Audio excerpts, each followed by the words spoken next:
Hello friends, मैं हूँ रुचि राय और आप देख रहे हैं रुचि राय आश्विका मालवीय यूट्यूब चैनल। फ्रेंड्स, आज की इस वीडियो में मैं बात करने वाली हूँ नॉर्थ वेस्ट यानी कि उत्तर पश्चिमी हिस्से के बारे में। दोस्तों, ये वास्तु के हिसाब से वायवीय कोण कहलाता है, यानी ये वायवीय तत्व को रिप्रेजेंट करता है। और यहाँ का जो एलिमेंट है वो है मेटल, यानी धातु। यहाँ का जो एलिमेंट होता है, मैंने आपको बताया था कि जो ईस्ट है वो वायु और साथ के साथ लकड़ी को रिप्रेजेंट करता है, यानी वुड एलिमेंट को रिप्रेजेंट करता है। लेकिन ये जो एरिया है ये रिप्रेजेंट करता है, यानी कि ये नॉर्थ वेस्ट कहलाता है, तो ये आपके मेटल एलिमेंट को रिप्रेजेंट करता है, साथ के साथ ये वाटर एलिमेंट को भी रिप्रेजेंट करता है। तो आपको आज की इस वीडियो में मैं यहाँ नॉर्थ वेस्ट के बारे में सारी जानकारी देने वाली हूँ। तो इसलिए प्लीज़ मेरे चैनल को सब्सक्राइब कर लीजिए, बेल आइकन बटन को दबा दीजिए, क्योंकि इस वीडियो में आपको मिलने वाली हैं कुछ इम्पॉर्टेंट वास्तु टिप्स, जिन्हें अपना के आप अपने वास्तु को काफ़ी हद तक ठीक कर सकते हैं।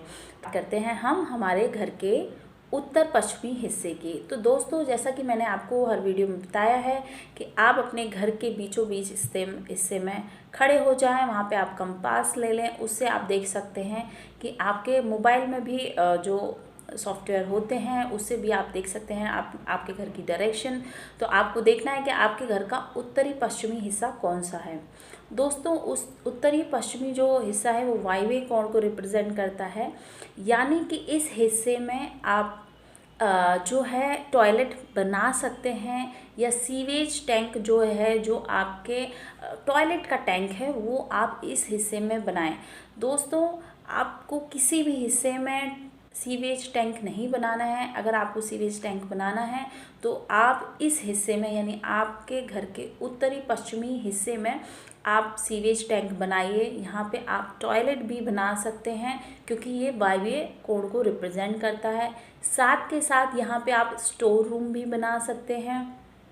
तो आपका अगर कोई स्टोर रूम है वो भी आप बना सकते हैं इस दिशा की तरफ। यानी आपका सपोज़ लिविंग एरिया है, तो लिविंग एरिया का जो नॉर्थ वेस्ट हिस्सा पड़े उस तरफ आप शू रैक भी रख सकते हैं। इसके साथ साथ दोस्तों, आप लेकिन फिर भी आप कोशिश करें कि यहाँ चीज़ें मैनेज करके रखें, क्योंकि ये दिशा जो है वो नॉर्थ से भी जुड़ती है। तो यहाँ आपको क्लटर नहीं रखना है।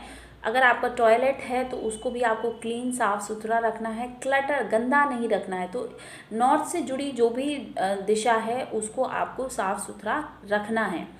दूसरा दोस्तों, नॉर्थ वेस्ट कॉर्नर में अगर आप ऑफिस का काम कर रहे हैं और आपका सेल का काम है, मतलब आप ज़्यादा से ज़्यादा सेल करना चाहते हैं, तो आपका जो रजिस्टर है मेंटेन करते हैं वो आप अपने ऑफिस के नॉर्थ वेस्ट एरिया में रख सकते हैं। आप नॉर्थ वेस्ट, अगर आपके डेली प्रोडक्ट निकलते हैं, अगर आपका ऐसा कुछ काम है जिसमें आपकी इन्वॉल्वमेंट है डेली प्रोडक्ट निकालने की, तो आप नॉर्थ वेस्ट हिस्से में बैठ के नॉर्थ की तरफ मुख करके आप अपना काम कर सकते हैं। तो आपके जो प्रोडक्ट हैं वो जल्दी जल्दी सेल होने लगेंगे। ये एक इम्पॉर्टेंट टिप है, इसलिए इसको ध्यान रखिएगा। दूसरी बात दोस्तों, क्योंकि ये रिप्रेजेंट करता है मेटल एलिमेंट को, तो यहाँ पे आपको ध्यान रखना है कि अगर आप न्यूमरोलॉजी से अगर आप न्यूमरोलॉजी बिलोंग करते हैं, अगर आप न्यूमरोलॉजी से जानना चाहते हैं इस दिशा के बारे में, तो ये दिशा जो है नंबर 6 को रिप्रेजेंट करती है।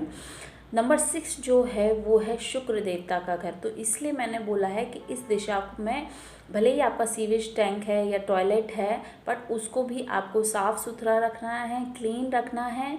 और अगर आपका ऑफिस है तो इस दिशा में भी आपको इस दिशा को साफ़ सुथरा रखना है।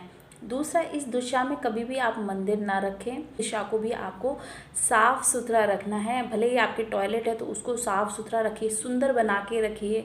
मतलब देखे तो कोई कहे कि अगर आपकी टॉयलेट है तो इतनी सुंदर लगे कि देखे कि वाह क्या टॉयलेट है। तो इस तरह का आपको इस घर का जो है एरिया रखना है। आपका ऑफिस है तो भी इस दिशा को जो है आपको साफ़ सुथरा रखना है। वैसे घर का हर कोना आपको साफ़ सुथरा रखना चाहिए, क्लटर फ्री रखना चाहिए। और क्योंकि ये नॉर्थ वेस्ट जो है जो शुक्र को रिप्रेजेंट करता है, तो इस एरिया को भी आपको साफ़ सुथरा रखना है। दूसरा, आप यहाँ कोई भी पीली धातु की वस्तु रख सकते हैं। अगर आप अपने घर में रखना चाहते हैं तो कोई भी पीली धातु की वस्तु रख सकते हैं या पॉट रख सकते हैं। अगर आप कुछ पहनना चाहते हैं, अगर आपके नंबर्स में नंबर 6 मिसिंग है तो आपको यहाँ पे हाथ में रिस्ट वॉच, गोल्डन कलर की रिस्ट वॉच पहन सकते हैं या गोल्डन कलर का आप ब्रेसलेट पहन सकते हैं।